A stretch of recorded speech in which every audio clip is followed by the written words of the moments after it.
pops up on your screen, then you're free to go. Okay.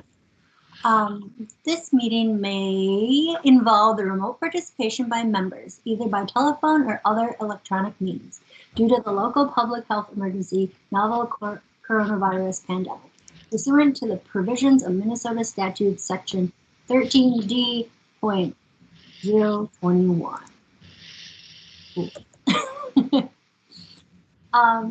Hi everyone.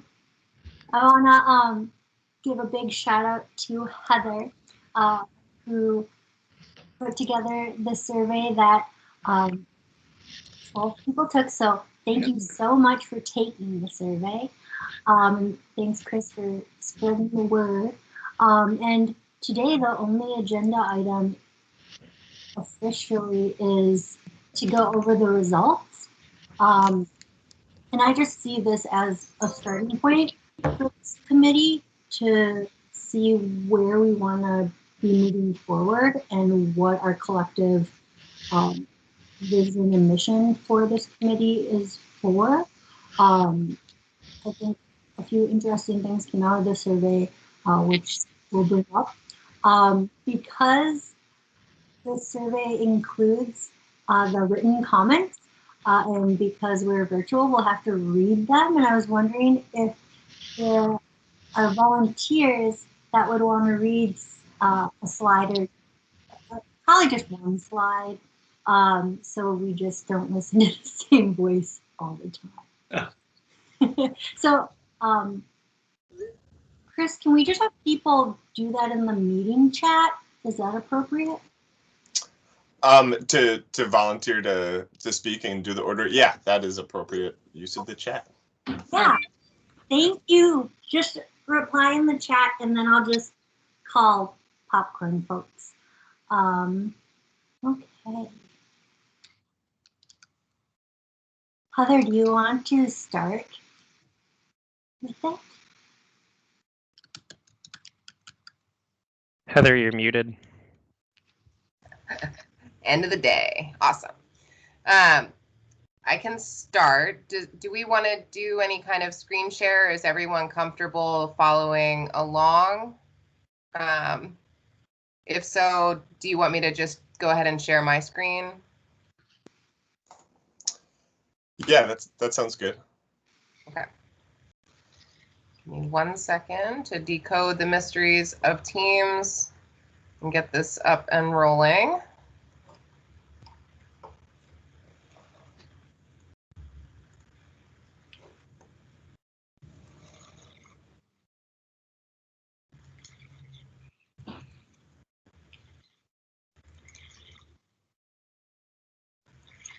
All right.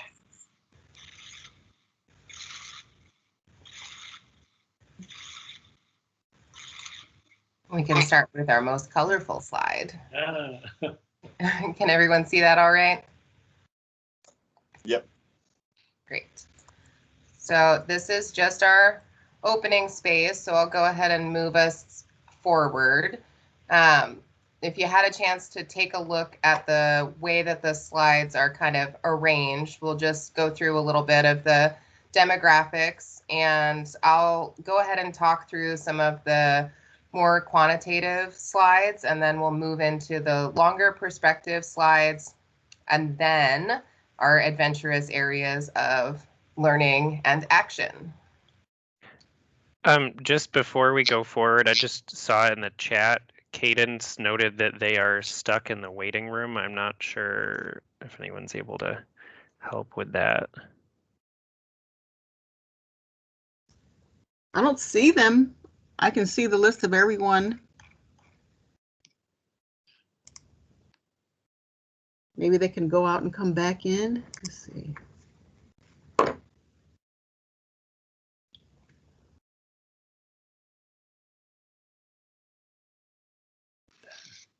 If I type in the comments, can Cadence see it then? I just tried Oh, to there she is. invite them, but I don't know if that worked or not. Good catch, Wes. It worked. Thank you. Hi, Cadence. Great.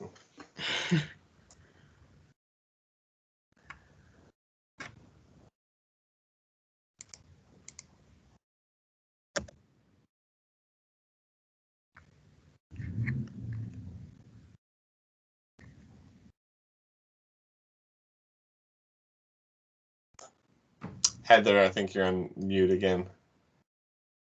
I think my computer might do that on purpose. I just want to start by saying that I think it's really impressive that we did get 12 people to fill this out, really take the time on pretty short notice with a pretty tight turnaround to take the time and energy and effort to really fill this out and share perspectives and thoughts. And just kind of a quick beginning for those response demographics. It's 6 folks that were answering that it's their first year, first time, first BAC survey. So we'll call that an initial success. Then with the other half of respondents being folks who've been on the committee for some time. With a kind of mixture of folks that are coming to the BAC 5E meetings regularly over that period of time, whether they're kind of new or coming to it, and then folks who are just coming occasionally or when they're able to.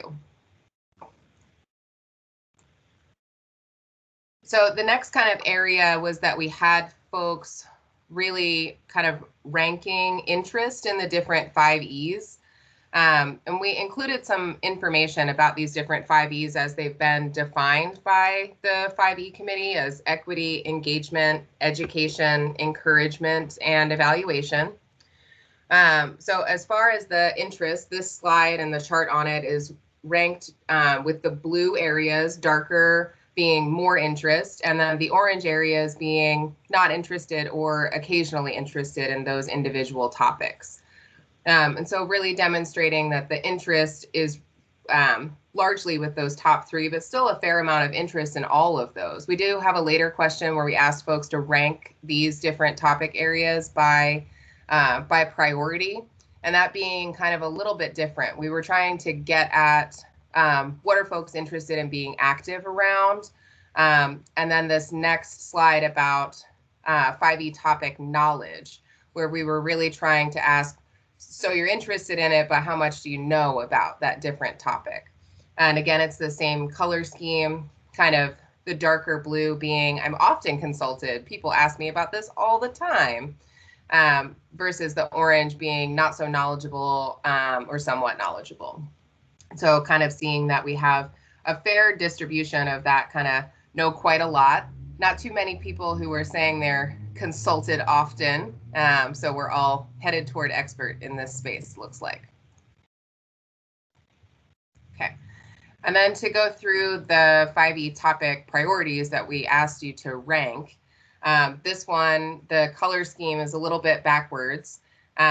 So people's first choices are now orange, things that were the most important to people showing up here as orange, and then the lighter blue being the last choice for prioritization. And if you remember the question, it asked you to rank these 5 by assigning them a number between 1 and 5. And so these are shown rank order, equity, education, engagement, evaluation, and encouragement in the last space. So our next slides will have us moving into the individual perspectives. Do we want to stop here? Does anyone have any questions before we go into that space? I find it very interesting that everything kind of makes sense. Like sometimes surveys, you're like, whoa, that is outside the bell curve. But yeah, I mean, a lot of people know about the first 3 and they're most interested in that. It just comes to question in my mind, like if people knew more about evaluation and encouragement, would there be more interest in that? And maybe we'll see in like the next few answers that there is some sort of ambiguity with those last 2, I think, in particular. Yeah, so we can go on ahead and there's lots of words in the next few slides. So maybe we'll do like half someone read a slide and half someone doesn't, and I can start it off. Okay. Yeah. So for the next 5, the kind of arrangement here is that we'll go through the whole individual responses. We just kind of thought it would be best if everyone could see what we can see. And then we sort of tried to come up with a guiding question, a sort of thematic question for us to discuss on each of these topics. So Bree, if you want to be our first reader of all of these responses, take it away. Great. Thanks, Heather. Okay, so equity perspectives. Just to keep in mind, the question posed is just how do we define the role of the BAC in this work? And we'll discuss that after we read all of the responses. So yeah, I'm really psyched that so many people filled in with comments. My background's in marketing, and a lot of times those questions get skipped. So this is really wonderful. Okay, the first one. Equity should be part of everything we do, not a separate over there thing.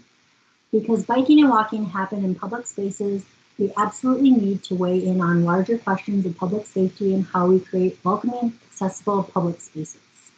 Second, regarding all 5 E's should be reviewed as it pertains to BAC mission and bylaws. Thirdly, I'll preface this with the fact that I don't know enough and I'm learning more and more about equity in our city. Equity is the highest priority, but needs to be paired with education. Some communities might see a bicycle as a low-class form of transportation, and rather than just pushing cycling facilities in and maybe parking out in the name of equitable progress, we, the city, should be helping those neighbors understand the benefits of cycling.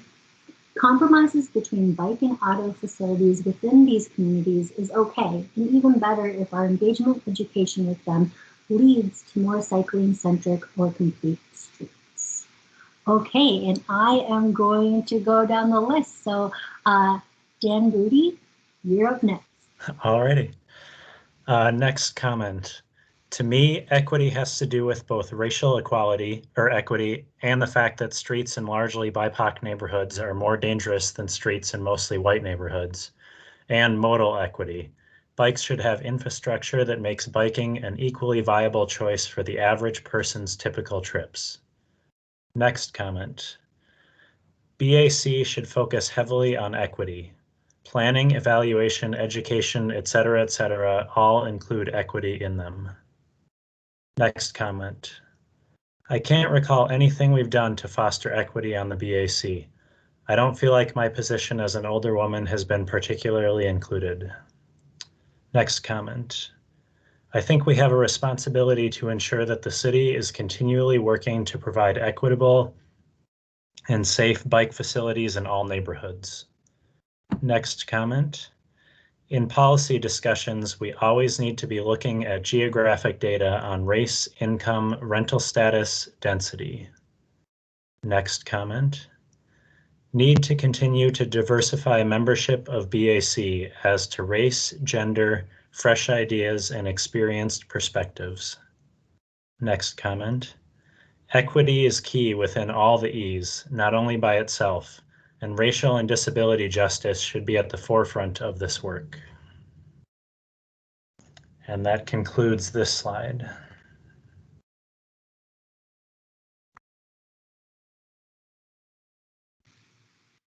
Cool. Well, thanks for reading with that. It is a little bit nicer to hear different voices. I like that. We'll have to make that a norm moving forward. Chris, your hand is up. Yeah, thanks.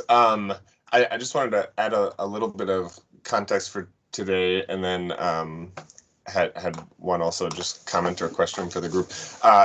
Today's a really good day to ask like what public works like our role is and like where we like see ourselves in this work. So if you have any questions about any of this, like I feel like we don't always have a lot of time to delve into that stuff in these meetings, and since we do have a lot of time today, like feel free to kind of like raise that up as to like what our current role is, or like maybe where we're thinking, as much as we're talking about like what the role of the BAC is, just kind of also pairing that with what we do as public works staff. So just a thing to add. And then one of these that I'm really interested in getting people's perspective on a little bit is The second to last one, need to continue to diversify membership of BAC as to race, gender, fresh ideas, and experience perspectives. This is citywide, a goal for our committees that came from, I believe, our neighborhood community relations department led kind of the thing that called for that. And this is also in the transportation action plan as something. So we've talked a lot about this in previous years around like recruitment time and stuff like that. And I just wanted to put it out there. I'm interested if anyone has thoughts on how we can help achieve that. And I'll also say I think the BAC membership has changed a little bit to become a little more diverse in bringing in different kinds of perspectives and things like that. But I also think there's definitely room to grow there. So interested to hear people's thoughts if you have any. Thanks, Chris. It looks like there's a few hands up. Daniel Booty. Yeah, this isn't in direct response to Chris, but I did appreciate also the mention of age and disability justice in the equity discussions. We certainly, I think, talk about race, which is a very important part of equity, but I think with the All Ages and Abilities Network, it's also definitely important to get that all ages and abilities part as well. So I appreciate that a few of the comments called that out. Yeah, and just for everyone to remember, you know, race, class, able-bodiedness, disability, it all crosses all demographics. So within those silos, people can be many different facets of those that are not represented as much. So yeah, thanks, Daniel. Okay, the next one is Phil. Yeah, I was thinking in relation to your question, Chris. You know, being new to the BAC, we review a number of engineering projects that come in, and it's never clear to me whether those projects are picked because they're, you know, the primary purpose is safety, or they're legacy projects, or their infrastructure is time to be done, or it's public pressure, or again, sort of, you know, sort of a need for various equity issues. So from you as a staff person, how do these projects come in, and do you have a sort of influence on them? As in, why aren't we picking a project in da-da-da neighborhood that's, you know, 80% renters or something like that? Yeah, so we just some brief background on kind of how we do that. So our CIP, which kind of plans where we put our money, we have something called the 20-year streets funding program, which was created, I want to say like 2018 or something like that, 2017, 2018. And that prioritized based on like pavement condition, which is kind of the classic way, but then it also takes into account other factors, including kind of some equity metrics and things like that. So there is some thought into that, and how that happens from the CIP level. And Matthew, I don't know if you want to add anything, but that we're also, I think we're going to be looking at the 20-year streets funding plan again, since we've passed that. We've also passed the transportation action plan and complete our street design guide, and we're doing like complete streets updates. So I think there's an opportunity to improve and in kind of how we're doing that.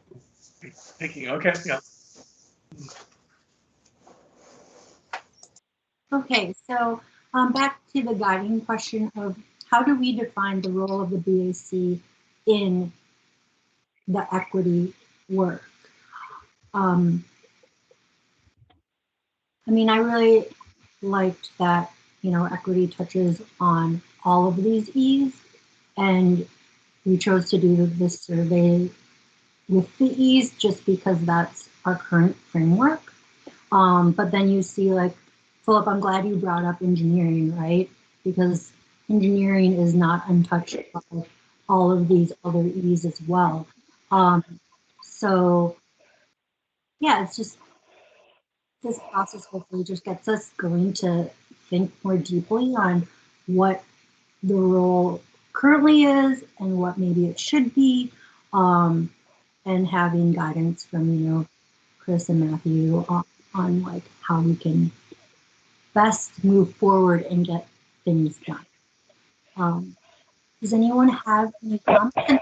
And another thing is I really appreciate that a person wrote that they don't know enough. I think committee is really great for learning, and we do have, it seems like based on the survey, a lot of different ranges of where people are at. So I just really appreciate when people ask questions and there's no stupid questions. And if you're thinking something, probably another person is as well. So feel free if, some people are not as forward on this virtual. It would probably be very different if we're all in the room together. But yeah, don't hesitate to raise your hand. So yeah. Any other comments or questions or anything for equity? Oh, Cadence, go. Hi. Yes. Wow, my dog is barking now and had just been quiet. I guess I had questions. Sorry, 1 second. Hi, Omen. Sorry, it's kids are coming home from school, I guess, and it's bark time. So I was thinking about this in relation to the postcard survey that residents within a half-mile of George Floyd Square supposedly received, and reading through the winter design engagement summary that was published to the city and seeing that was through Public Works. My question is, and sort of my thought was, how can we be proactive, and how much room is there to be proactive to actually, instead of waiting for projects to be coming to us, can we be more proactive in submitting comments as a committee on projects that are through Public Works that affect streets and how we move through them or don't move through them? And just, for example, like, do we have a statement? Do we want to have a statement about George Floyd Square and that postcard survey that was sent out that was not, in my opinion, as a resident of the area, done in such a way that really provided anyone any type of choice? And I think it really alienated a lot of people, a lot of my neighbors, and just seeing how that process actually probably has created a lot more distrust with my neighbors, and how much harder it is going to be for someone from Public Works to come out with subsequent designs. I had questions about that. It's an unformulated, incomplete thought, but it's an area where I think we could be more proactive. Like, if we want to support walking and biking, especially for a community that has been historically divested, this is a really good opportunity, and it would be a really good opportunity to support people in a community that feel like the city, especially Public Works, is not listening to anyone right now.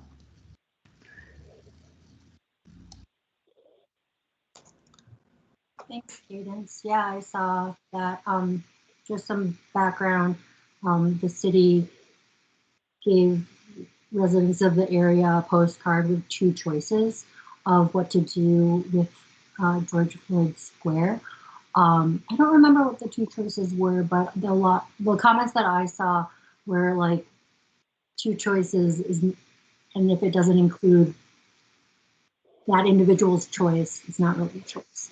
So that's the theme through that. And I know the city seems pretty keen to open that space up.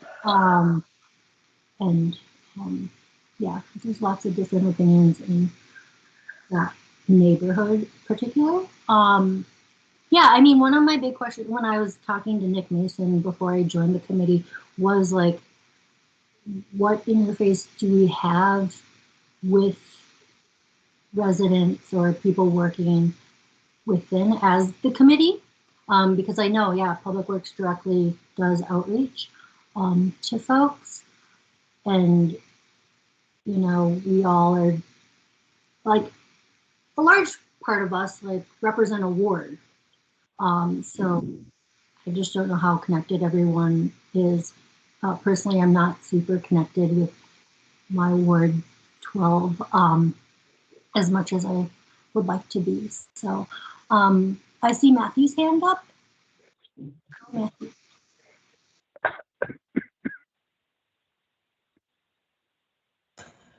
Are you okay, Matthew? Sorry, I swear I brought my hand down instead of. Oh, Sorry, I have two. All right, what did I do? Why is everyone laughing? Did I just not unmute? Anyway, all right. I have two thoughts. One in response to Cadence. I do think the 5E is a great place to bring topics that you just did, and think about how we can proactively address some of those issues. Frankly, I think there's a reactive way to do it too. So like you saw the survey, you have an issue with it. That could be something that you bring to the 5E in order to discuss and maybe pass a resolution on that. So I do feel like some of those things could be reactive, and then you know, pivot or parlay that to like how do we proactively address those issues as well. So I think that's fascinating. And then, you know, my role in public works, I'll say it is a challenging thing because of the way you know, the BAC PAC are structured, where it's like we bring capital projects at 0% and 30% and not necessarily all the other things. And I do try to, and staff, you know, we try to make sure that you're aware of as much as we can. And so that's something that we'll continue to work on as well. So I just wanted to commit to that and just say I think it's a good topic. And then second, I'm very interested in the sort of overlap of equity perspectives and sort of this emerging engagement and how they're connected. Because I think so much of what we do around equity is almost like removes the people in a sense. And so a lot of it is data, like, you know, like what does census tell us? You know, we have maps and things like that, like people of color and income and you know, race, things like this. And frankly, I think we do a pretty good job of incorporating equity metrics into how we select street projects, but that doesn't mean that the people along the route know about it.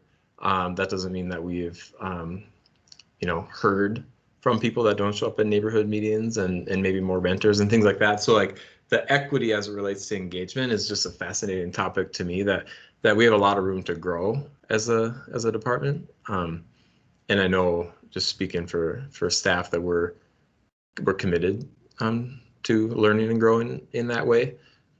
So we might as well talk about it with you and you know, see how we can, you know, connect that. So I think I'll stop there.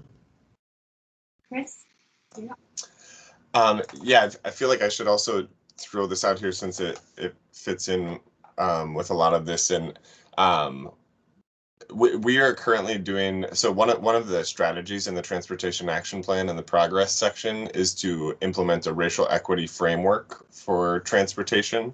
And we've started that work, and I'm actually working with Kathleen on that specifically. And so I think that will be a kind of a tangible thing where there'll be multiple kind of checkpoints with the BAC on that, where you all can influence where we're taking that plan and kind of what we're addressing with that. So that's just an upcoming opportunity to address some of these things. And similar to, or building on what Matthew was saying in response to your question, comment, Cadence, that, so like obviously you could decide to do a resolution now and kind of say something about that. Also just like bringing that sentiment along and putting that towards the racial equity framework of like, is there something we want to build into that framework for if something like that ever happens again, or something like George Floyd Square, or like some sort of like placemaking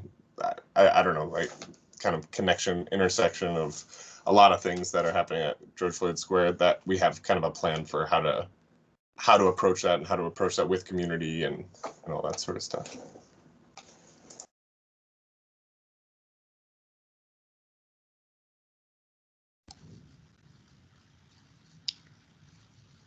I think Alyssa's hand was up before mine, but I have a follow-up question to that, Chris. Because I know that this particular instance is not something like this is a response to injustice, right? This isn't like the reopening designs aren't something that were like funded in SEIP. These are a response to what is quite frankly like a historical event, even though it's been less than a year.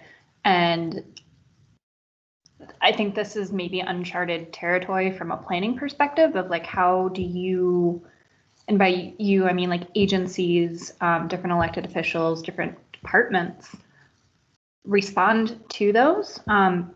Because quite frankly, what I was also very disappointed in is that both of the designs that were submitted for the intersection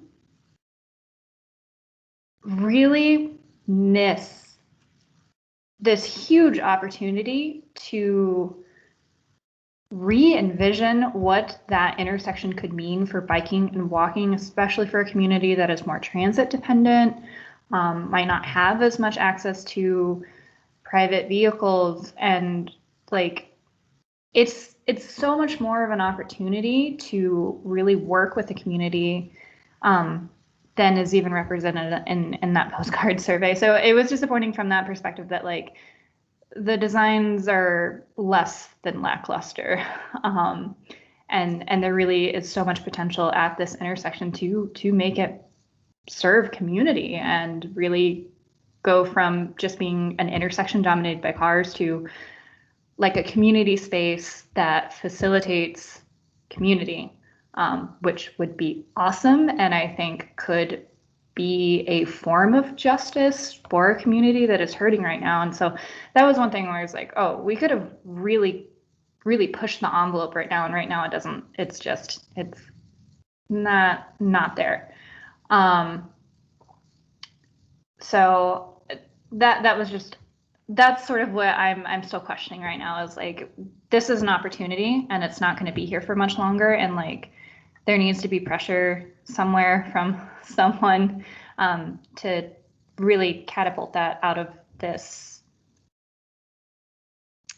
really myopic status quo.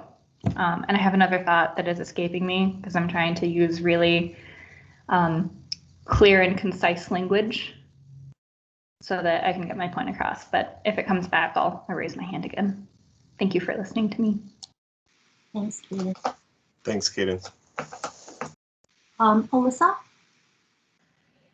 Yeah, first I just want to like throw confetti in the air around everything that Cadence just said. Thank you.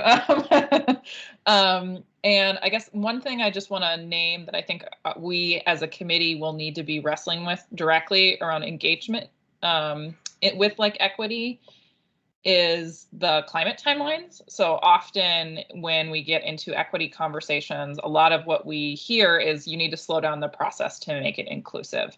And we're dealing also with the tension of climate timelines, meaning that actually we have to speed things up in order to not have deeply inequitable climate impacts in our city and our state and our country. So I wanted to add that layer of complexity to the conversation, because I think we both have to be very real about what does community mean, right? The word community gets applied in a lot of different ways in a lot of different contexts to mean a lot of different specific groups of people.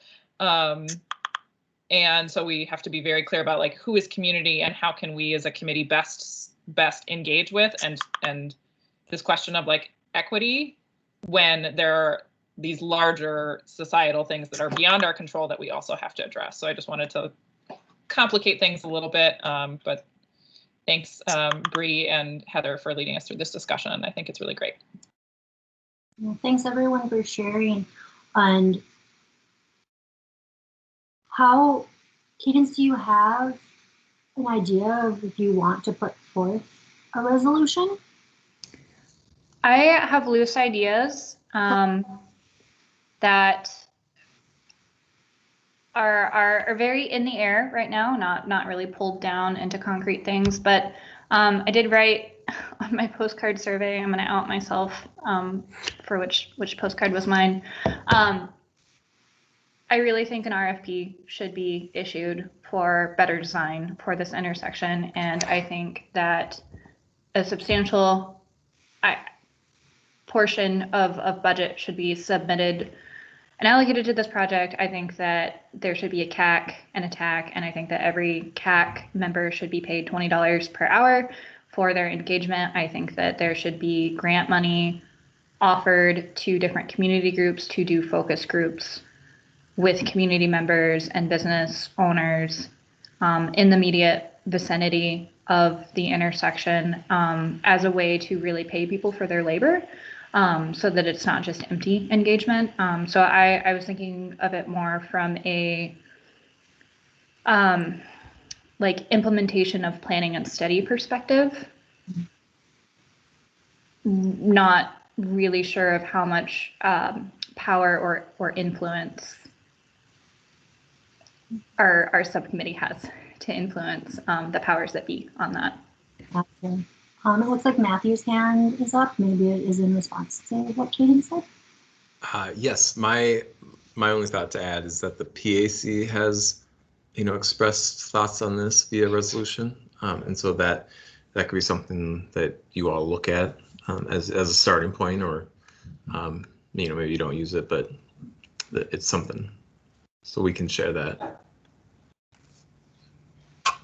Yeah, Cadence, I'd be happy to meet with you and we can talk about that and maybe have something ready for the big group for the next full BAC meeting. And might tap Chris and Matthew as well to kind of, I've never done that before. So yeah, let's touch base. Cadence. I would be happy to. I need a co-conspirator to keep encouraging me to put my thoughts to paper. So awesome. Thank you so much. And this is really great discussion to go into the next slide because it is about engagement. And look at the guiding question of how can the BAC support equitable engagement work within public works? Whoa, we are already discussing that. We are ahead of the game. So let me see who volunteered. I don't know how to like do the little emoji things to people's comments. And I was sad about that because I was able to earlier on, and Kyle Larson had a really funny chat. Bree, you just hover above the comment, and then a little bar should pop up over it. Nothing changed. That's all right. We can circle back. Yeah, we'll circle back. So, well, Matthew, you're next up on like the order of lists. So why? How far should I go down? Like halfway? Yeah, halfway. Whatever you're comfortable with. Okay. Yep, I'll start at the top. Too many thoughts for this survey. I hope to bring some discussions to the BAC this year about 1, how we more fully engage the wards, and 2, how we overhaul the city's engagement process. Next comment. Quality, diverse engagement is very useful. Engaging those who do not ride a bike is probably more important than engaging the folks that already do. We should find out why non-cyclists are non-cyclists. Homogeneous responses from the same people we might already hear from only keep us and the city's progress stagnant. It also might alienate those who do not understand the goals of the city's bicycling plans and lead to more anti-bike lane, in quotes, violence or voices. It is unfair when engagement is used as a barrier or a slowdown for bike projects, while major motor vehicle spending requires almost no engagement. Engagement for major highway projects is usually very superficial.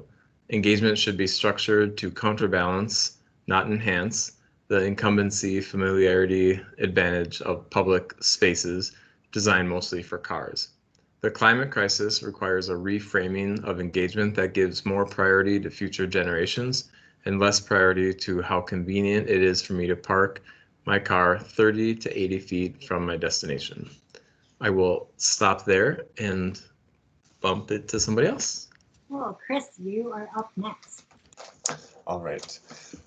I am unclear how the BAC can promote engagement at this time. Next. Engagement is such a generic term. What does it mean? I think it would be beneficial to try to engage more community involvement in biking and bike advocacy. I think of BAC work on engagement as intertwined with education. When you speak of engagement, is this in-house or outside of the BAC? And the last one, the people living, working, playing in neighborhoods of Minneapolis are the experts in what their community needs and wants.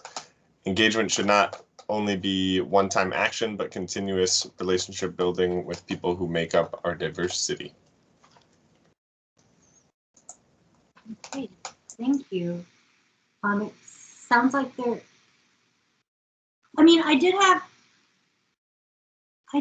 question, like, when I went through the survey of like, okay, what we want to encourage public works to do, and what the BAC is able to do, and then what as an individual and a person who bikes also wants to do. So I'm so glad that people incorporated that into their comments, and I think it'll be a good discussion to start with that. Cadence, his hand is up. Hi, sorry if I'm raising my hand too much. I normally don't attend the 5E subcommittee, but I have a lot of thoughts today. So I'm broadly viewing like these responses in kind of a few different buckets.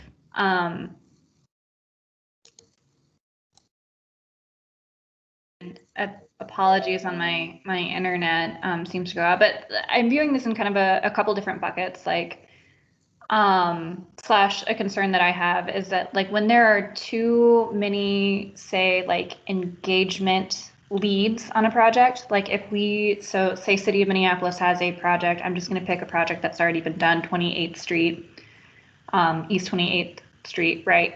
And that was county partnership, right? Depending on the ownership of the street.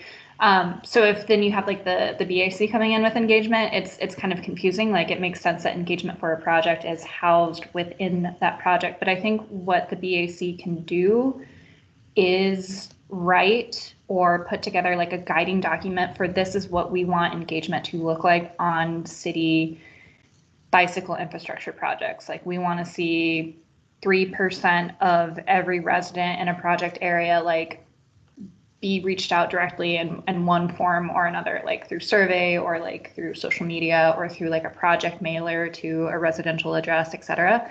Like I think we could build in like metrics like that, like, or we want to see like, you know, if we know that the demographics of a corridor are, you know, half the people are transit dependent, you know, we want to make sure that a percentage of our questions or the questions on that project, like whoever is leading the project design, whoever their engagement consultant is or engagement lead is sort of following these different questions. And the other response that I have to my sort of idea about that is that like engagement can't be too prescriptive. Like it has to be tailored to each project. It has to be flexible enough.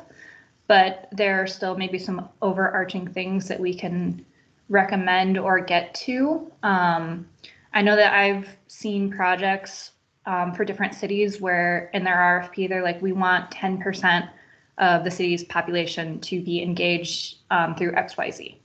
You know, so for a smaller community, that might be more doable. We have 400,000 people in the city of Minneapolis, so that is not, you know, doable citywide.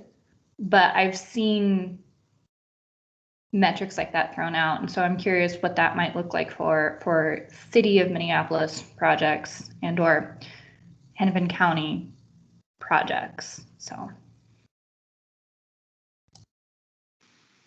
Thanks, Cadence. Matthew, Chris. Okay, Chris. Yeah, I was just going to respond to that. I think that's a really interesting idea. And if folks want to put effort into kind of coming up with some of those metrics and putting those forward, I do think we're taking a look at a lot of our engagement right now, and also through the racial equity framework. I think that'll be a thing, and metrics is a big piece of the racial equity framework in terms of how are we holding ourselves accountable. And so yeah, I generally like the idea, and I think we would be able to put it to use.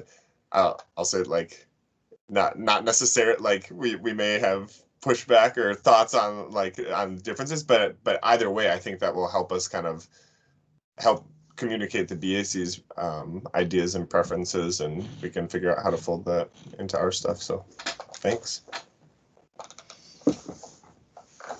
Anyone else have any thoughts about engagement or want clarification? Because it sounds like people have a lot of questions about it. Okay, Robin, hand up. So I'll just say, as we think about changes to engagement, one of the things that we've fought pretty hard for in the past, and I think have made some progress on, we're definitely not there yet, is not starting every engagement about every project with a blank slate saying, what would you like here? But starting, to Alyssa's point earlier, you know, that the city has a whole lot of adopted policy on climate change, on race equity, and to sort of ground the conversation in, here's why we're trying to maybe take some parking away and put in a bike facility here, rather than saying like, hey, so what do you think? Which is how we used to do engagement. It was like every conversation was like the first time we had ever talked about biking. And so I just, as we move forward, sort of continuing to strengthen that and not losing any of the progress that we've made to try to get the engagement to be like contextual that way. For that history, Robin, Chris. I think that one other kind of trend that we're seeing that we're likely to follow is more engagement that's like broader than just one project. So looking at more like community-wide engagement, like for example, Vision Zero, we're not going on every project and saying like, where do you want the bollards for this? It's more like letting folks know kind of more broad scale why we're doing that, how like it's a little more like educate than and inform than actually engaging. But I'm interested of what folks think of that, and like if we were to kind of do that more for bigger capital projects, like does that resonate with people, or do you think like perhaps we would end up missing things, or just wondering about folks' reaction? Someone's hand is up. Hands. I'm just gonna say one thing, or a couple things. I think, and I'm glad Robin shared that history, and I would like to even go farther back in the sense of the failure of the city to earn back the trust of community members, and that it has been project to project and not relationship building. And I know that there is turnover at cities, and that is challenging, especially making relationships. I was lucky enough to go to NACTO in Chicago, which is the National Association of City Transportation Officials. And I went on a bike tour, and a city planner was really proud and shared with us that this big pedestrian bridge that was built, and it took 20 years for that to be built, and she was one of the people that started that project. And she like knew people in the neighborhood, people would stop by and chat with her, and it was just really, unfortunately, novel to see that. Many times when I go to conferences, a lot of people are like, yeah, this was planned 20 years ago and now it's being finished, and here's what, and I started 2 years ago. So yeah, it's just that holistic of like going further than our toolbox of engagement to really, it's not even engagement, it's relationships, right? And making sure that the city has a good conversation and an ongoing conversation, so it makes it easier for Public Works to get things done.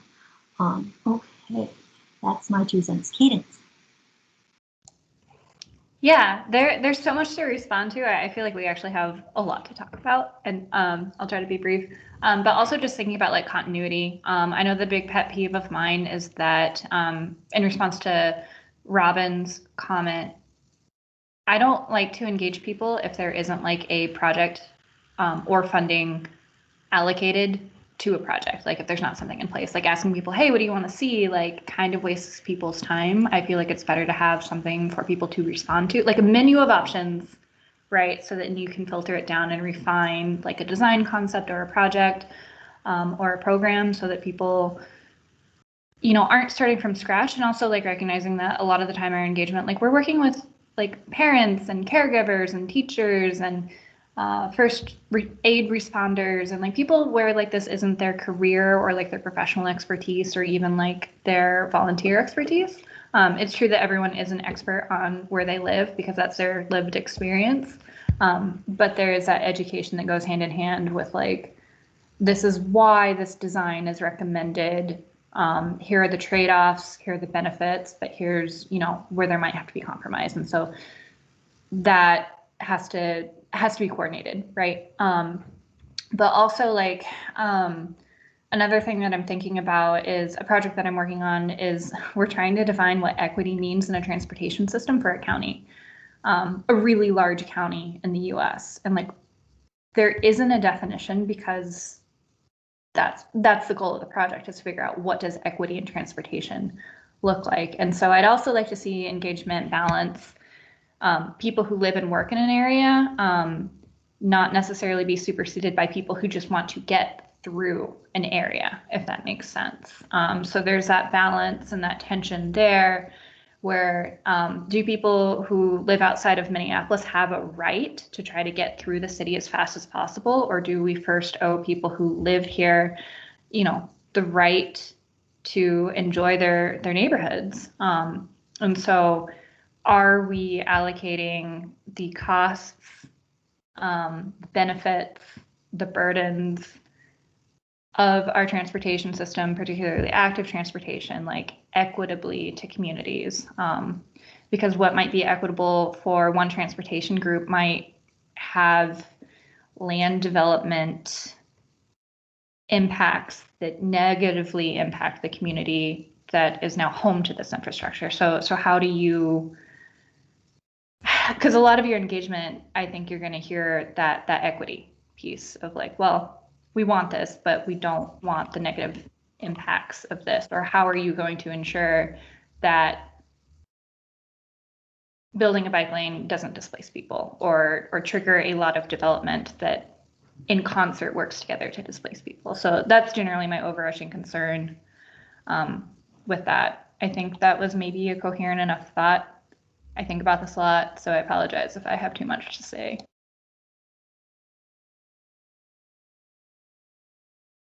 Cadence, do you want to just kind of give just your perspective comes as a person? I don't know, how does the BAC work with like sharing perspectives of like, hey, I am Asian American woman who bikes and is unemployed currently.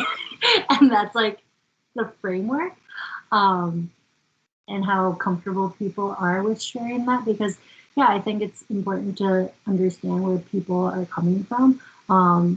I know Cadence, so I know their background and that they work in transportation. So yeah, feel free to add that for context as well if people are comfortable with it. Thanks, Cadence. The next hand is Dan Miller. Yeah, as I've been listening to this conversation, I've been thinking about a project that Chris has been involved with, and that's on Lindale Avenue North, and it's a I don't have the correct term, but it's a traffic calming project that this last year there were temporary bollards put in, and this year there's going to be concrete bump outs. I'm assuming, Chris, that basically try to rein in some of the speeds on Lindale Avenue. And it seemed like this discussion we've been having about engagement, about before and about during and after, really rang out in those neighborhoods up there. It's 5 o'clock. And I was wondering if Chris has, what he might be, what has he learned from that project, and what is he hearing? I mean, I could imagine that people are wondering what those goofy bollards are up there are at the moment, and there'll probably be everything from elation to an outcry about trying to slow traffic on Lindale Avenue. And I'll put it over to Chris. Yeah, thanks, Dan. Actually, there's been really positive feedback to the bollards. I've only heard good things. I think there was one person who would at one of the neighborhood organization meetings who was like those like make me have to slow down to turn, and I was just like, yeah, that's kind of the idea. But so I'll say in general, with the engagement that I've done, which hasn't been super extensive, and I think like moving forward, I think there's a lot that we can add for projects like that goes all the way to that one's unique. And I don't know how much we want to get into this detail, but we were awarded federal funding that we applied for back in 2018, and we don't do like community engagement before that. We just like put the projects forward at the time. And I think maybe there's even like a way we can think about like what's the community engagement around, like even before we know there's a project, how we decide where we put the money or like what funding we apply for, basically. But in general, I'll say the feedback on that project has been really positive. But yeah, I don't really have a ton else to add.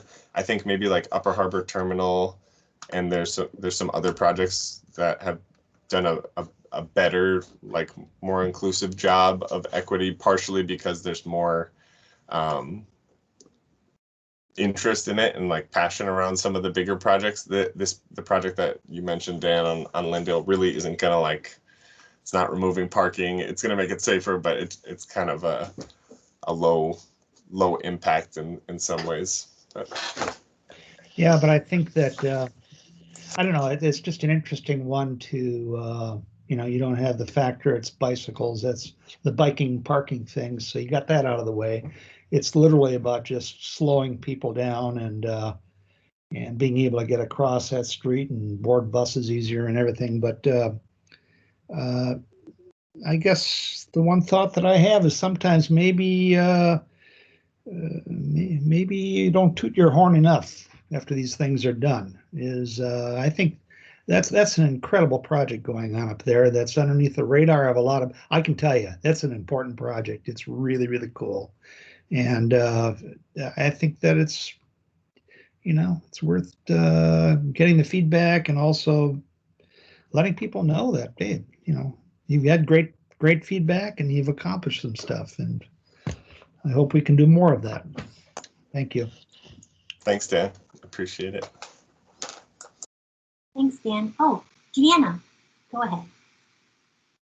Yeah, I have a question. I mean, since this committee is called the 5 E's, and we are quite dependent on Public Works actually managing the engagement process on individual projects, has this committee ever done anything in the past on engagement?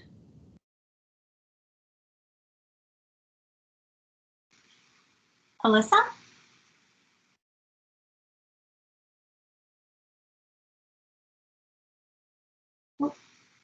Maybe.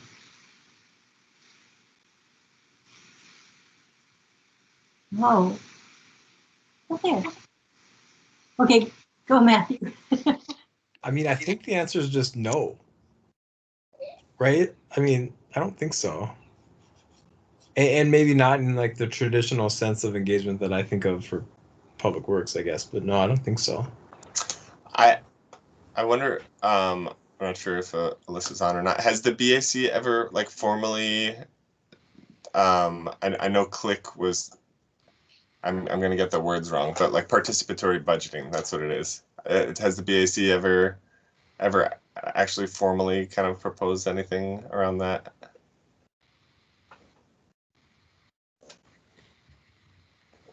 Maybe Alyssa's separate one. Not that I recall in terms of the BAC operating a project that is outside of itself. I mean, from the city's perspective, the BAC is one tool of engagement and has operated that way, and so is one of the places where the city enterprise goes to get feedback on things like the capital budget. So it's kind of a sort of participatory budgeting light type of thing. The one other thing I'll just add is early on, we had some pretty substantial crossover between BAC members and some of the founders of what is now Our Streets. And so the same individuals were going and having like an engagement conversation in a more sort of non-advisory, more advocacy role, and then, you know, would put on their advisor hat at the BAC.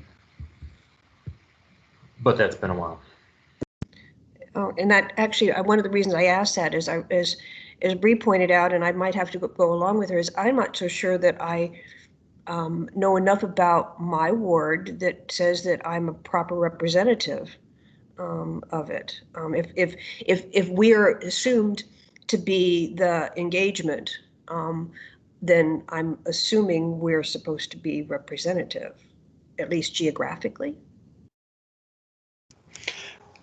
Can I respond to that? I get really nervous if I hear that BAC members feel an expectation to be experts of your ward in a way that like feels like staff work, I guess. So like what I mean is like we are not and should not expect you all to do that kind of work, I guess is what I'm saying. Like you're on the BAC to share your perspective that you have and like give us your best advice, and I say that because I don't want you to feel burdened with that in your ward. I mean that would be a heavy request in my opinion. Now if you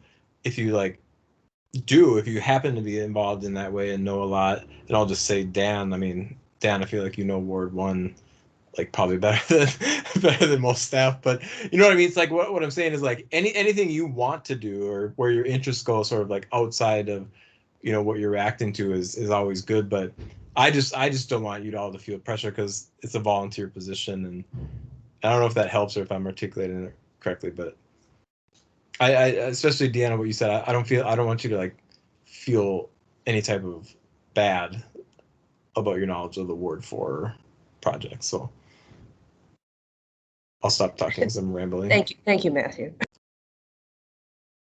Okay, Philip has had his hand up for a while. Go ahead.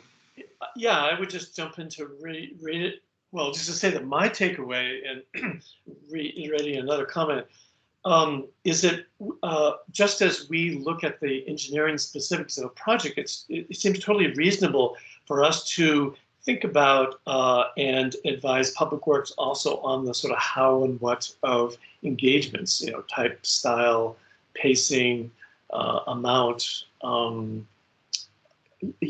I just feel like that's a very reasonable thing to do. So that's, from this discussion, is one takeaway for me. Thanks, Philip. Next is Maya. Oh, I put my hand down. Never mind. Yeah. Okay. Thanks. And Philip, your hand is still up, just so you know. Well, thanks, everyone. I mean, this is flowing quite well, in my opinion, because the next slide is education, and we're really kind of getting into that realm of, talking about engagement and how we interact with individuals and groups, and now getting into like what we're sharing with people, and the guiding question, and we've touched on this as well, as like how can the BAC push Public Works to define their role in education, and Heather, Chris, and I, we talked about like partnerships and systems and features. So it's a lot in education, right? Because you have the built environment, you have using of bikes, a lot of things. So, okay, let's see who else volunteered. Oh, Philip, you're next. Oh, okay. All right. So education perspectives.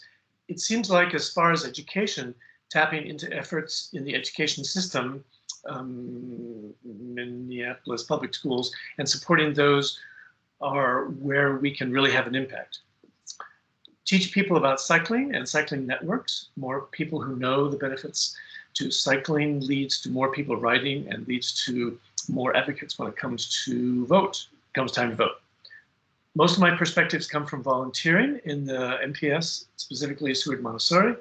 I believe all students should have the opportunity to learn to bike by 3rd grade. Every school should have a functional bike fleet capable of supporting class field trips. Field trips are easier to manage by bike because buses are in very short supply, and late buses have caused my children field trips to be abbreviated, children's field trips to be abbreviated or partially canceled. Access to Learn to Ride programs in schools is an equity issue. The city should support MPS with making bike education universal. It's important to train more teachers in all schools on how to ride bikes and lead group rides, as many teachers are not currently confident in those skills. Streets around schools should prioritize students biking and walking, and parents driving kids to school should be directed to drop their kids off more remotely at a designated location to avoid congestion and conflicts from drop-offs at school. How has the BAC previously thought of education? How can we broaden that approach to include people whose voices are not at the BAC meetings? Educating the public about bike facilities as well as their role in traffic calming is needed. I think we could work with schools and bike shops to educate people, especially young people, about the opportunity that cycling provides: exercise, pleasure, transportation, etc. In promoting multimodal lifestyles in Minneapolis, we need local neighborhood-based ambassadors telling their stories. Why things are done as they are, how other cities are addressing the issues. I see the BAC role in education to help the city be more transparent in how decisions are made and how individuals can participate to make the changes they want to see in their communities. That's it. Thanks for reading the whole slide. Yeah, so it seemed like a lot. The majority of the responses was about riding bikes. Yeah, I just have any ideas on, education perspectives. Dan, Yeah, I think with education, it sort of feels like it's related to Cadence's point about engagement. It's helpful to have a project that you're describing to people. And education, in some ways, feels like what you can do when there's not a project that you're specifically soliciting feedback about. And I also think we could definitely do better with education on the costs of bike infrastructure versus car infrastructure. You frequently hear people complain about all the money that goes into bike facilities when, everybody drives, but very few people bike, and it costs all this money. So not just education around the costs of putting in the facilities, but on the maintenance and the ongoing costs that we see every year. I feel like pieces like that, if we could talk about them more regularly, would help everybody understand benefits to the overall budgets better.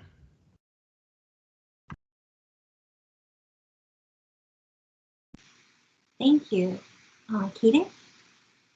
Yeah, I really like that framing, Daniel, especially just because I'm thinking there's a lot of misconceptions about what actually funds what infrastructure. and it's property taxes, and people have this, and by people I mean a lot of anti-bike infrastructure vocal opponents are like, well, I already pay for infrastructure. And it's like, you do, but not how you think that you do, right? And the way that this is funded is through property taxes, and that's, everyone pays into that, right? Renters, homeowners, et cetera. So I think that there's a lot of education there where you can make kind of an equity case of, well, this is actually how these projects are funded. And if you want to build more auto-only roadways, well, the funding is not coming from a gas tax. And if you want more funding, then let's raise the gas tax, right? Let's have that 1/4 cent increase to fund transit that gets voted down frequently. My second thought is that I think this is an excellent area for partnerships. We have the Bicycle Alliance of Minnesota that does a lot of education, bike radios. And so education to me is both like sort of that intellectual case for this is why we should support this infrastructure. Here's the cost benefit analysis, but also like a lot of people don't know how to ride a bike, don't have access to a bike, don't know how to work on their bike. Like it's more than just biking, right? And it's also how do you ride in traffic? And I think we see a lot of growing pains when we do get new infrastructure implemented and built that not everyone uses it the way that it was intended. And some people just might not have strong knowledge or experience with like trail etiquette, or this is how you pass in a protected bike lane, or maybe not pass someone too closely, right? So there's a lot there where I think partnerships with existing organizations, it could also be schools, it could also be like trusted advocate messengers. I just think about like how much Pillsbury Pedal Power has been in the news over the last few years, promoting how people of different ages are able to bike around town.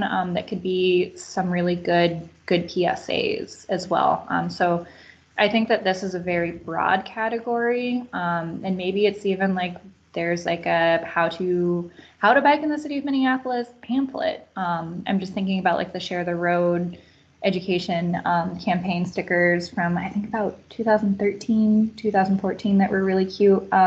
Public art stickers and window decals, if anyone remembers that campaign. I don't remember the name of it. I think it was called Share the Road.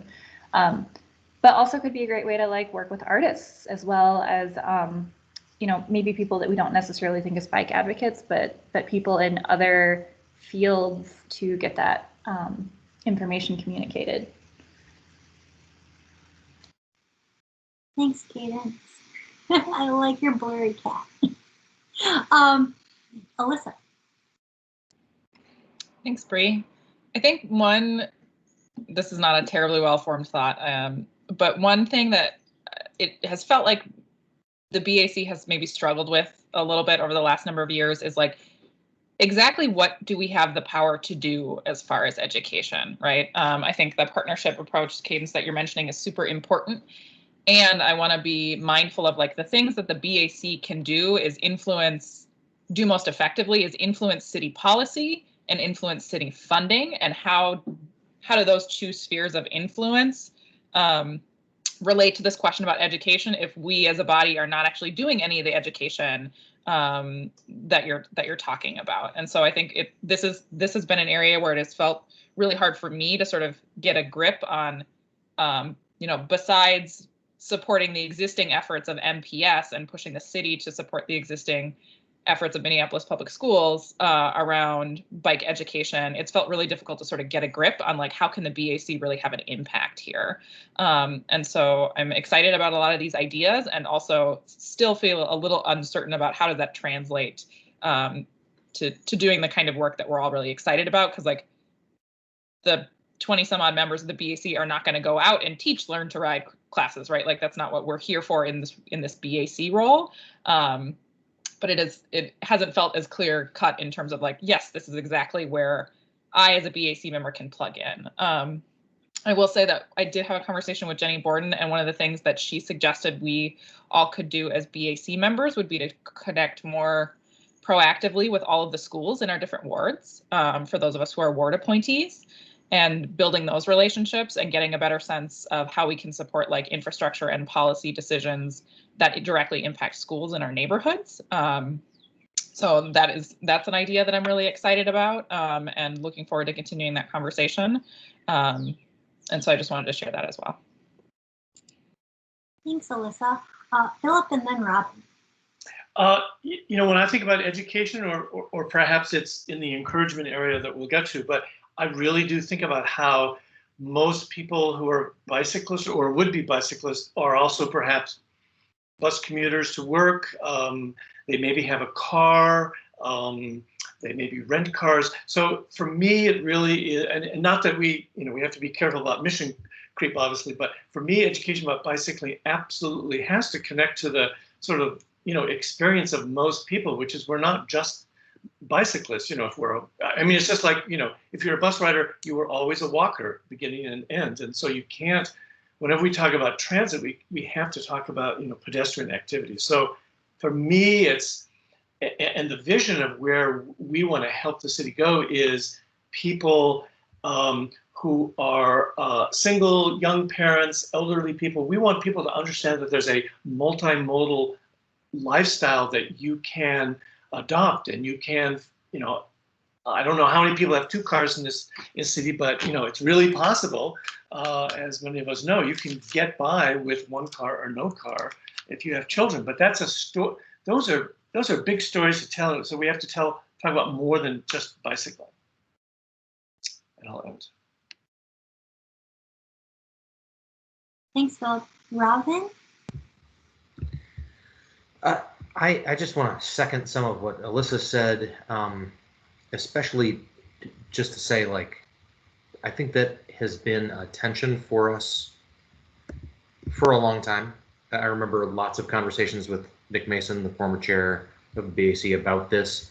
The city, outside of the health department, doesn't have a whole lot of educational work that we do, and so it has been a struggle to figure out how the BAC plugs in, because that's mostly who we are advising. There was another thing that came to mind, but I'll try to remember it and come back to everybody. Okay, thanks, Robin. Mike? I'll try and be quick. I guess I'm just wondering if we could think of education as, I guess in an advocacy perspective. Are we allowed to think about it and talk about it with our ward members or with, all of us and say, hey, that intersection's really tricky. Here's who you can talk to if you feel strongly about it, and here's what could happen. I'm just wondering, does education include advocacy in that way? I just don't know. Thanks, Maya. And always take the time that you need. There is a time constraint, but no need to rush. Robin and then Matthew. I remember the thing. It was actually very similar to what she just said. Maya just said. One of the groups that we can educate is the council members who appoint most of you, and so that's on what the BAC is doing, what projects we're looking at.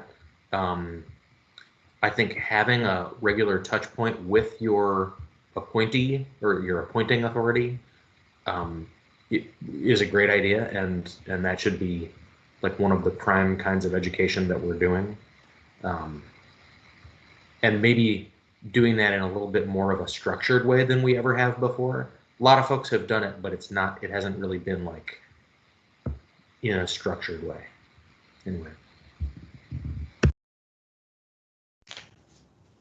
My comment is short. I just want to double check. I heard Maya say the question, are we allowed or prohibited, something like that, from advocating? And I just want to double check. Did you mean from the city's perspective, as a BAC member? Yeah, sorry. Ethics or something? Yeah, ethically, I just don't know what's in our scope, what we're allowed to do in terms of, how the city views us, and I guess our role here. I don't really have clear parameters for that. And do you kind of mean like on your own time outside of meetings, or like in the meetings, or both? Just curious. Both. Okay, I would say there is no prohibition on anything that's within the scope of what we're talking about. I think PAC members, I think the city would almost like expect that you're also advocates, in a sense. It's like if there's like money or pay involved and you're a member, then there's maybe like an ethics issue. But other than that, no. I mean, I think, and like I'm just thinking of Julia Curran on the PAC and Hennepin. She's been out tabling and and things like that, and like organizing like in a really robust way. So, and there's no problems with that, other than. But anyway, yeah, there's no problems with that from like an ethics like perspective. So I just wanted to be clear. I don't think there's a problem. Thanks. Matthew, and this is Alyssa, I would just add that like, that's why we're all here. A thing that I say often is there is no car advisory committee. We have a perspective. We're here to advocate for that perspective. That's part of the job the city expects us to do. So I would go a step beyond like it's allowed and acceptable and say like, I think that's an expectation, like, and an integral part of the role that you come to this table and you say, we have a perspective and we're going to advocate for that.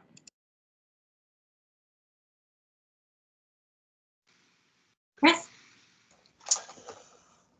I was just going to add, I think I hear the kind of things that Alyssa and Robin said about how it's hard when the city doesn't seem to have a lot of focus on education stuff. I think building off our conversation about engagement earlier, I think that's maybe one place where this question, like you all could kind of help us define our role in education of like, is there an education aspect to community engagement where we're kind of building capacity for the communities that we go into? So it's not just like go in and take, like we want your input, like give us. I think we're not very good at this, but I think it's an area where we could like go into a community and start to kind of have a piece of that engagement, like be capacity building and kind of leveling and things like that. So. Okay, so next up for the slide is encouragement perspectives. The next tribute is Kyle Larson. All right. So encouragement perspective, should I read the question too? Sorry, I got excited about saying tribute. I know you did, I like it. So the question is, what removes barriers for people to choose riding or actively discourages driving? How does the BAC support this? So the first response, building accessible quality infrastructure seems to be the primary way the BAC can work on encouragement. Next response, how do we improve wayfinding and improve pedestrian enhancements to existing networks? Grand rounds, inequities. Encouragement almost seems like it could be a replacement for enforcement rather than a punishment. It's a reward. Not sure if that makes sense though. Next response, better infrastructure is the best encouragement. Second best would be to reduce subsidies for car usage, especially the city's practice of offering 95% of curbside parking spaces for free to drivers at everyone's expense. The city should rapidly expand the areas where parking is paid via meter or paid parking permits. My opinion is that this will have a much bigger impact than periodic events and bike to work events, as much as I personally like them. Next response, to me, encouragement to ride bikes hinders on how safe people feel riding a bike or walking or moving in spaces. I feel BAC has done a decent job throughout my first term connecting those feelings of vulnerability in communities when it comes to police. And then I'll pass it off to the next person, I think. Maya, I think. I think I'm next. Okay, I think the next comment would be Nick Mason did the most on this. He is sorely missed. The next comment, I think as we continue to expand bicycle infrastructure, that will naturally encourage more cyclists to ride. I think we have an opportunity to promote the work that is being done and the goals the city has for bicyclists and non-motorists. The next comment reads, economic incentives and talking about health benefits are key here. The next comment reads, put forward positive ideas and challenges. And the last comment is, like education, I see encouragement as getting more people involved in collective action to create the city we need to better serve everyone. So biking is as easy or even easier an option as than driving. Thanks, you two. So going back to the guiding question of what removes barriers for people to choose riding or actively discourages driving, how does the BAC support this? Anyone have any initial thoughts on those responses?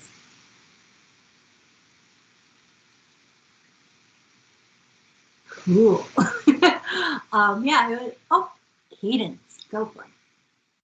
I just have one because I was reading about this yesterday as I was trying to write a report, and I was like, what's the number one thing that encourages people who aren't currently cyclists to become cyclists? And I was like, well, of course, it's infrastructure. But, right, it depends on who you are. And so this article, I'll have to go back and find it and see if I can cite it here for us. This was really talking about like the gender breakdown, right? It's not enough to build infrastructure for someone who already doesn't feel safe moving around in public space, right? So it has to be paired with other measures, other implementation that's not maybe as physically tangible, but more like societal. Like how do you make people feel safe? And this article specifically was talking about mothers, particularly people who are women with children, disproportionately are tasked with picking up children, dropping off children, running all of the errands related to, you know, domestic household chores, etc. And I don't know if you've ever, if any of you have ever been like, wow, I have like 5 errands to run today. Not going to make it by bike. I can't possibly bike, you know, that fast, and have maybe opted to drive. I know that that's the only reason I end up driving is if I have more than 3 errands, like it usually means it's a car trip, because either I can't carry everything in my bike trailer or my bike bag, or it's just going to take an exponential amount of time for each trip that I add that it forces me to drive. And so I think encouragement really needs to move beyond the physical environment and really needs to be paired more with like programming, the economic incentive pieces. Can we please get a federal tax credit for electric bikes instead of electric vehicles, right? How do we break down those barriers? So how does the BAC support this? I think that's the great question. So I just wanted to put forth that I think it's more than infrastructure for me personally. Thanks, Cadence.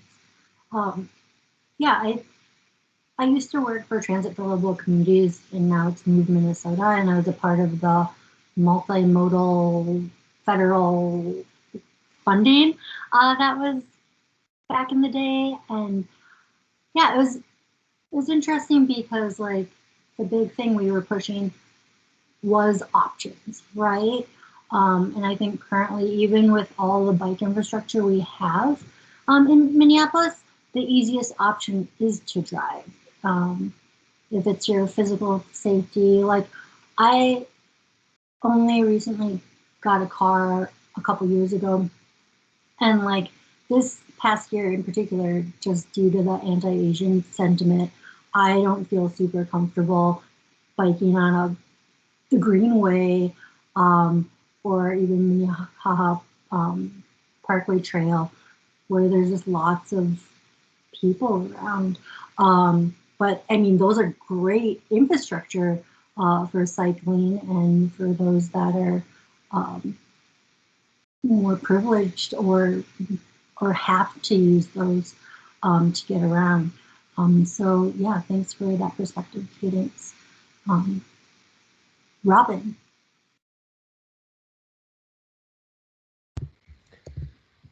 So this is, these economic things that we're talking about are some of the things that we can affect a little bit like through zoning. And so it's exciting to me that we're thinking about this as part of that travel demand management part of the parking minimums conversation. I mean, there are all of these ways that the city through our land use approvals has been privileging the automobile and not really doing anything at all to help incentivize people to bike.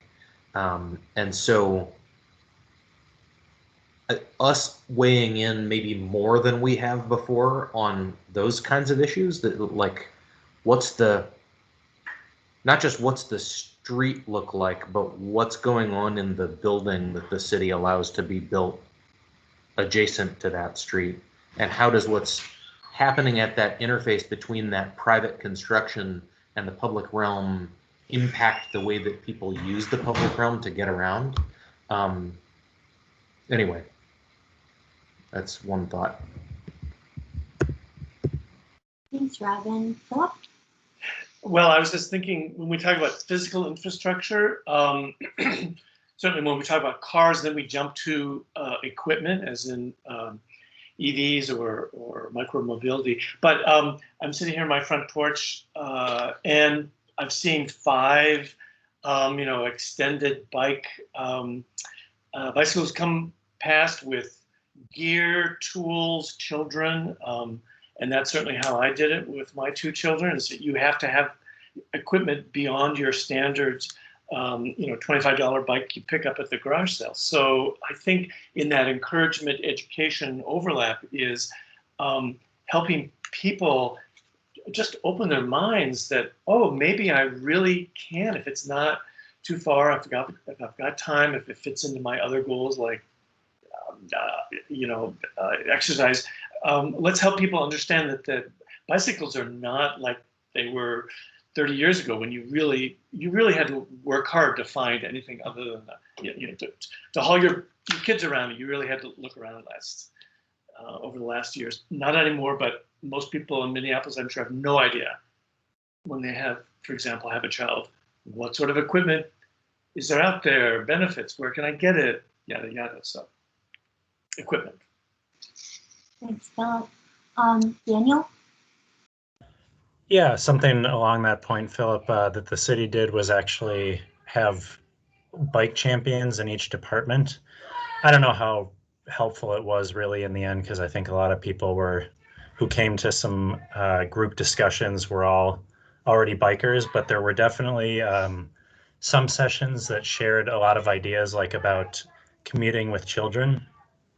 People shared their techniques, the equipment that they've tried and liked, routes, tips on just how they get around. So probably a lot of this would best be done through some of the partner agencies like Cadence has talked about before.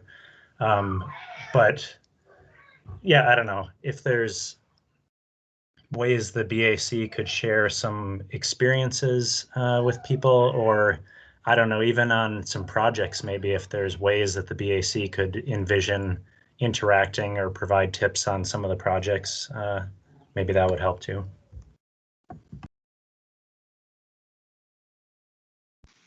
Alyssa?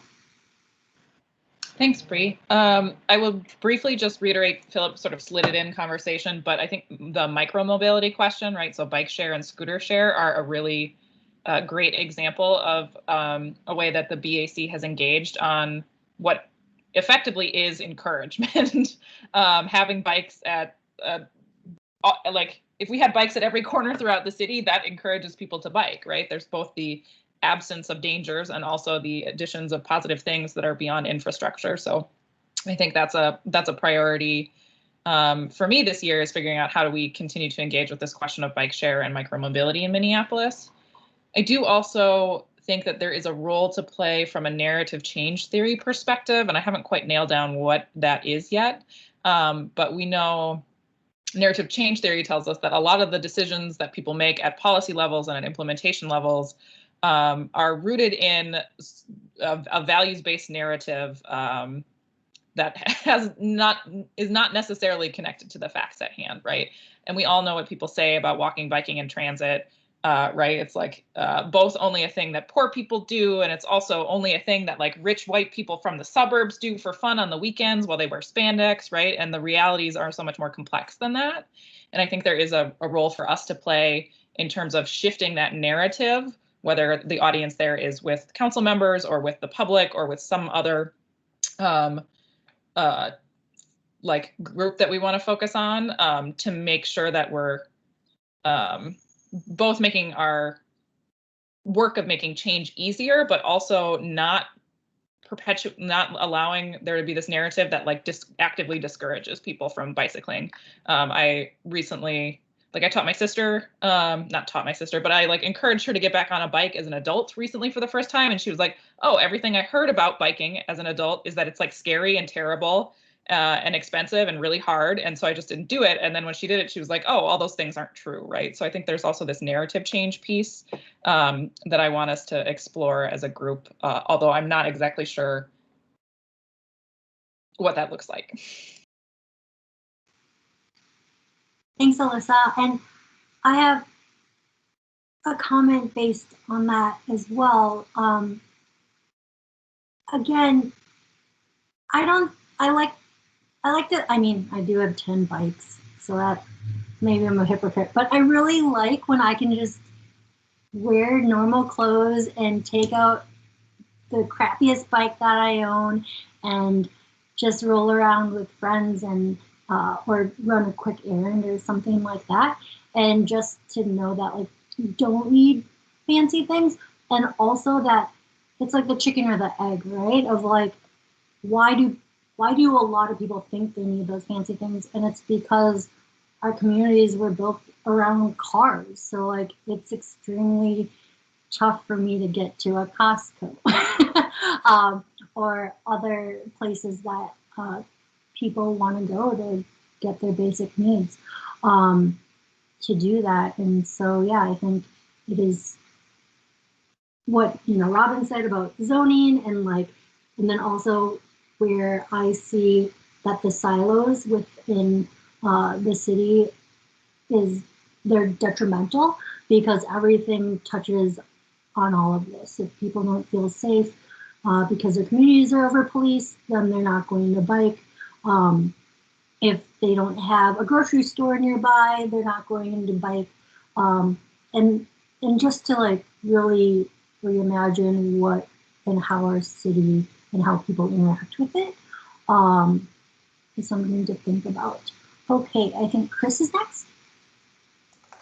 I just really liked what you were saying, Alyssa, and I wonder if I think it'd be cool to kind of push Public Works on having some sort of like communications campaign or something that's not, most of our stuff is directly tied to either a specific project or like we do communications when we did like the transportation action plan, but like we could potentially put together some sort of campaign that's about like changing the narrative and do some of that like broader, high level, citywide encouragement stuff. And I don't know, I think it's a cool idea.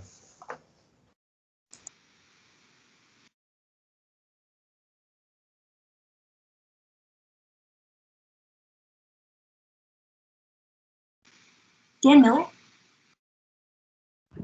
Yeah, I think it's good to realize that the pandemic has put a lot of people that have not had been on bikes before on bikes, along with getting pets. And it'd be really great if we can encourage them to keep both the bikes and the pets after the pandemic is over. So I think there's a lot of people that are using bicycles for the first time, maybe. And so for everything you've said, it's not about the expensive equipment. It's maybe about what's within a mile of your house or wherever you're going that you can get to, and how do you lock up your bike, or how do you navigate just the hill that you've got to go to there and here and there.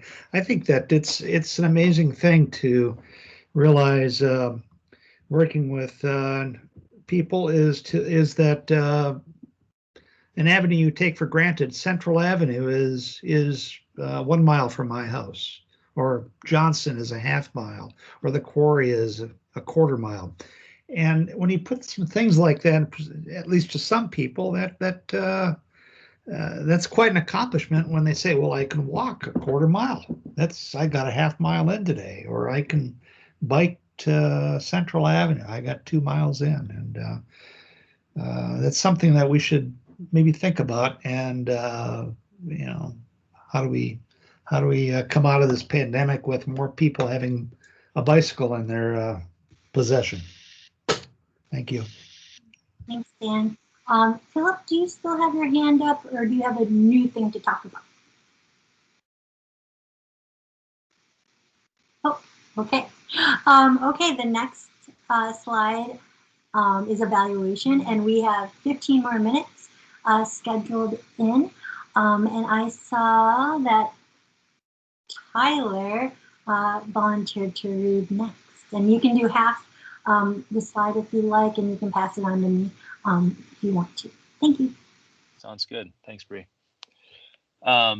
So where are the opportunities to better evaluate projects and processes? So evaluation.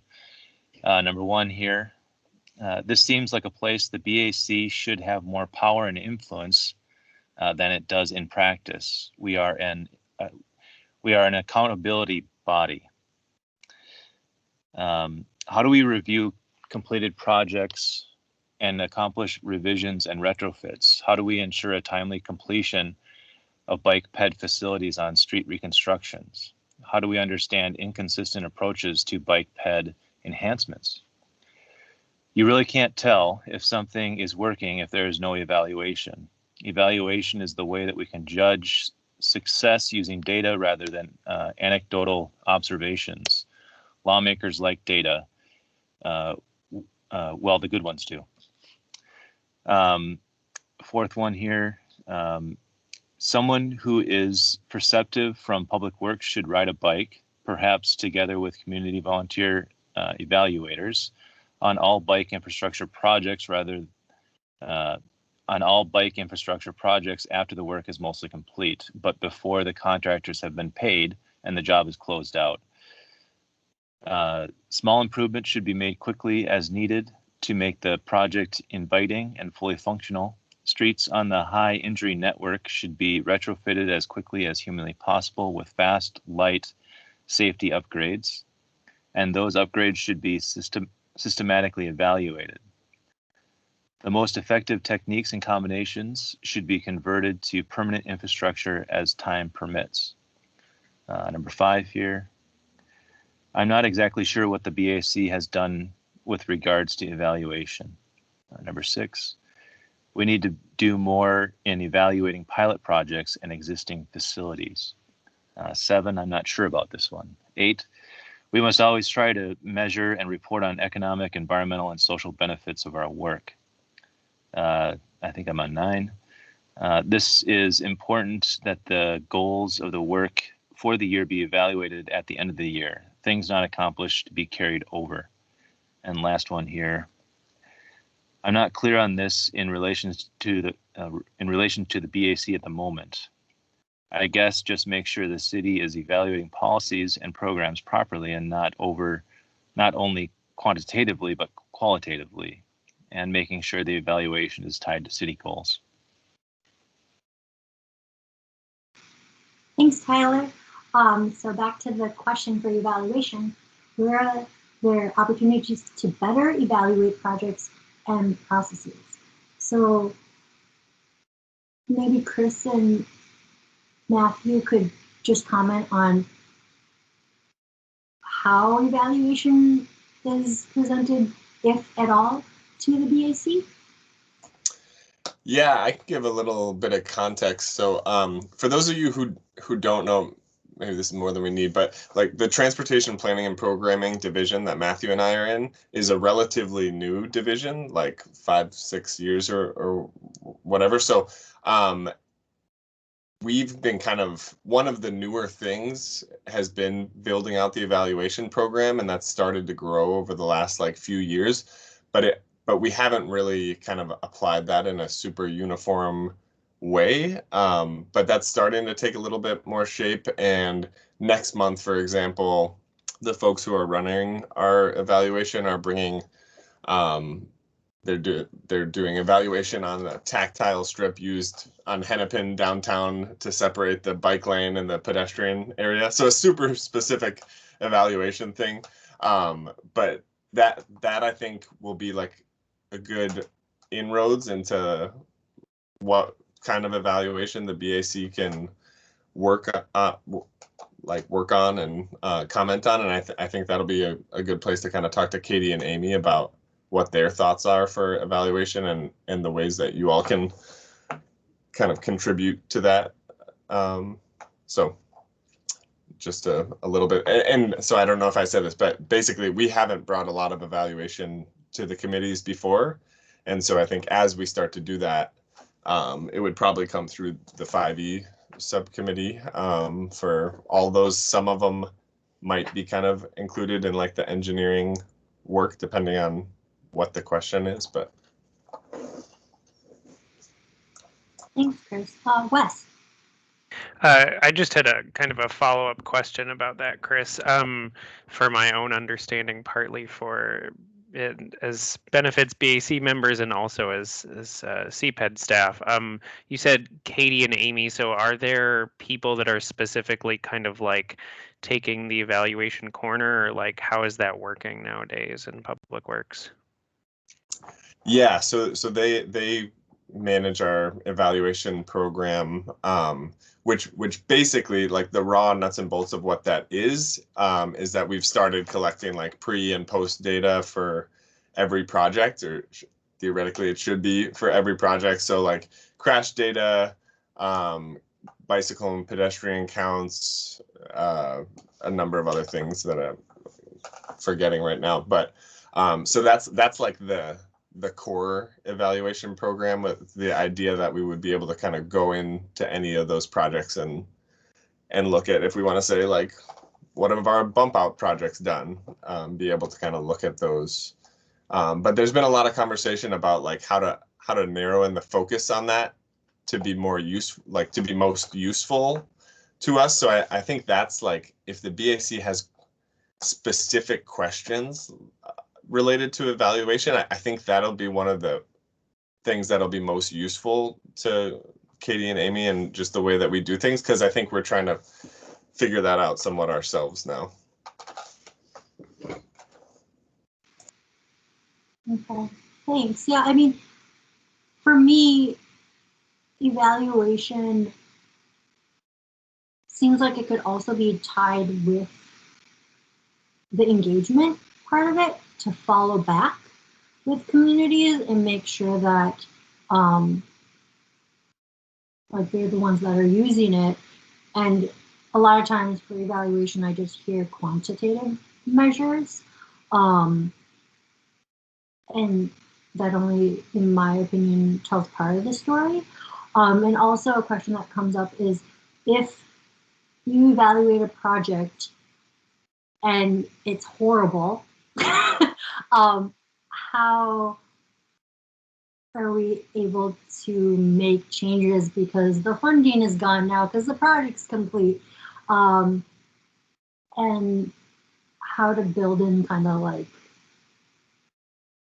I mean, the city has done it, in the sense of like, I know on, was it 28th or 26th, like a median was taken down for a bike lane because drivers kept on hitting it, and yeah, things like that. Of like, in my mind, the big one is the intersection at Franklin and, is it East River Parkway, where you like roll onto from the, I don't really understand how, I just avoid it entirely. And yeah, any ideas on when you evaluate, like how that will be receptive and open to change?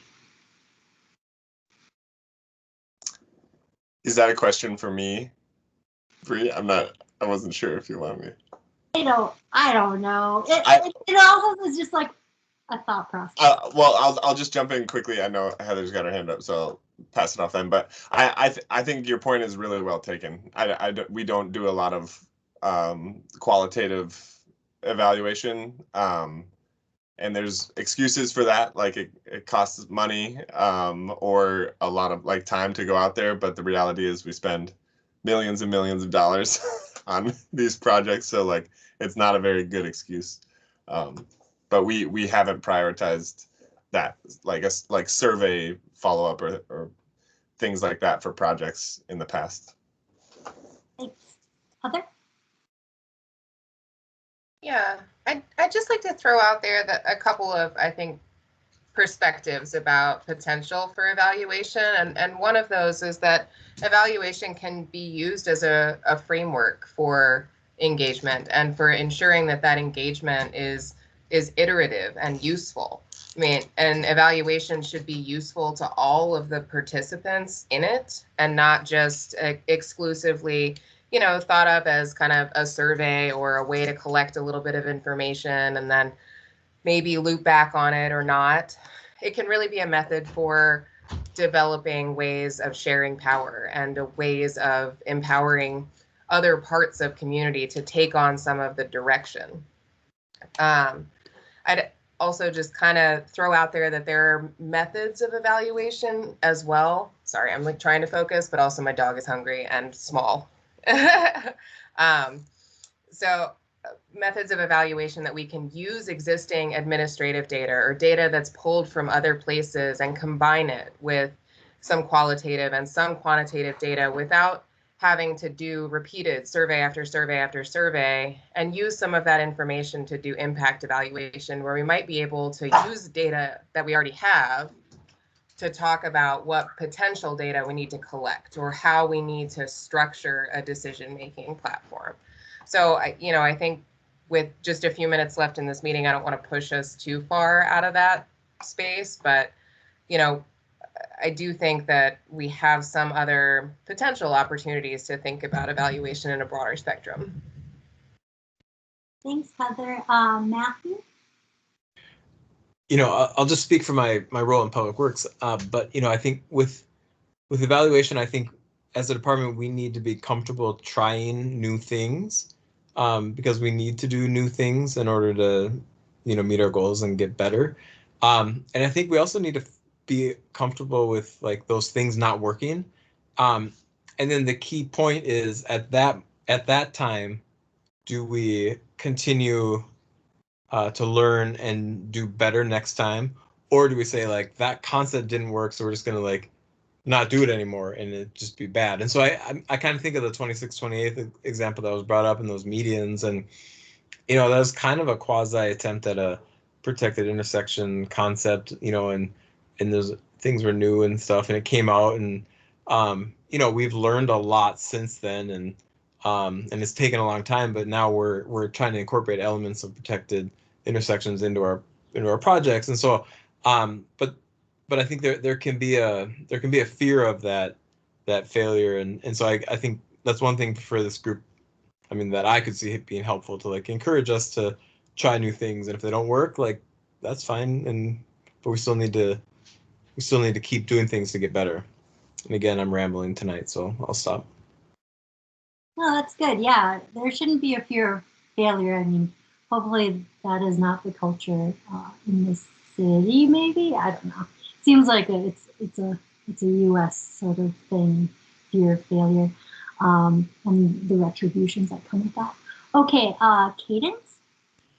Yeah, just real quick. When I think about evaluation, like what is the purpose of evaluation? Like, are we trying to justify like the amount that was spent on the projects? Are we determining if a project is increasing safety for the active transportation users, and what does that look like? Because I feel like if we have to evaluate bike lanes or trails in terms of like how safe do they keep people, and if we were to like apply that to driving lanes, like we lose a lot of people every year through driving. And so it's like just my devil's advocate part of me that's like, if we're going to apply this to bike lanes, I want it applied to traffic engineering standards as well, so that you can see that like actually most people who bike, you know, like have improved life quality, save more money, things like that. So I know that the evaluation is more from an infrastructure standpoint, but I guess I would want to see that also. I like quantitative analyses of like, this is how much carbon emissions were reduced by, you know, this percentage of mode shift because this bike connection was made between, you know, 28th Avenue and, you know, across the city, things like that. So I guess I just have questions about like, what is the purpose of our evaluation? Is it just another roadblock or barrier that's given to us by policymakers that oppose bike lane infrastructure? So just that caveat for me. Thanks, Cadence. We have a few seconds left. Robin?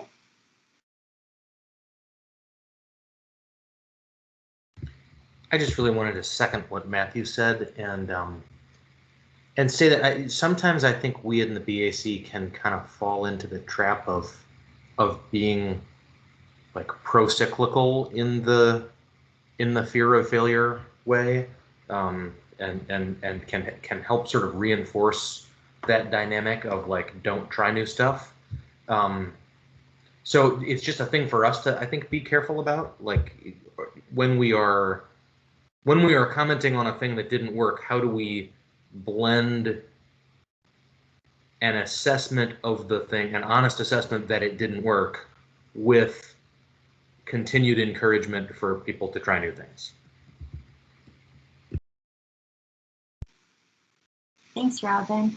Well, thanks everyone for sticking with it. We didn't get through the entire presentation, but I think at the next meeting we can talk about the last 3 slides. I really appreciate the conversations and the questions that came up. And yeah, I will see you all soon on the Zoom or whatever this is. Thanks, everyone. Thanks, everybody. Have a good night. Bye, everyone. Thanks, everyone. Bye. Thanks, everybody. Yeah.